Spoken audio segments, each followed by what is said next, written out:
Nais po magpasalamat sa ating mga Panginoon dahil dalawang buwan na nakalipas. Dahil yan, bigla po akong nakaramdam na pananakit sa aking pangatawan. Dahil nagdating po tayo. Nagdating po yung dating na-opera po ako nung aling o 7 taon na po nakalipas. Na-opera po ako sa Islos.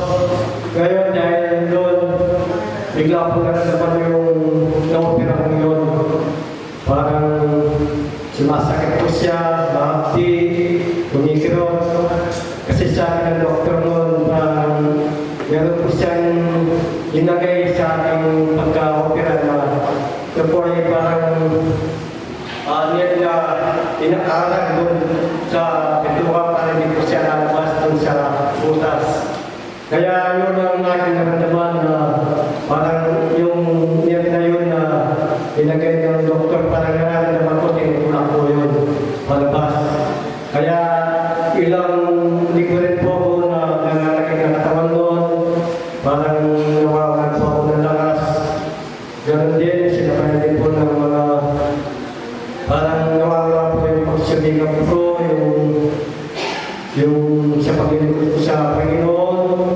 Kaya siguro pinalala ng Panginoon na bigla lang nanagit yung dating na-opera ko na 7 taon na nakalipas.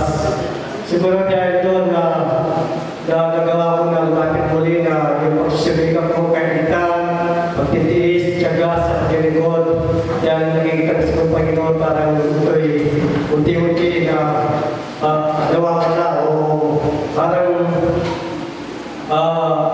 yung paglilingkod ko parang nilalabig na.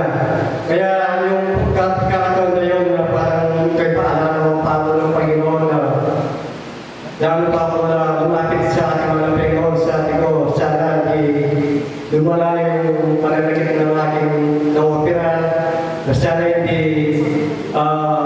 maging grabe dahil yun ang inisip ko.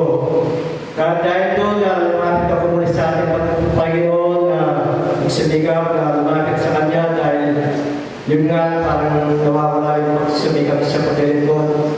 Yun, dahil doon na nagawa ko na unti-unti na bumabalik yung pagsumikap ko, paglilingkod ko sa Panginoon. Kaya doon, naman ko na bigla na po nawala yung pananakit ng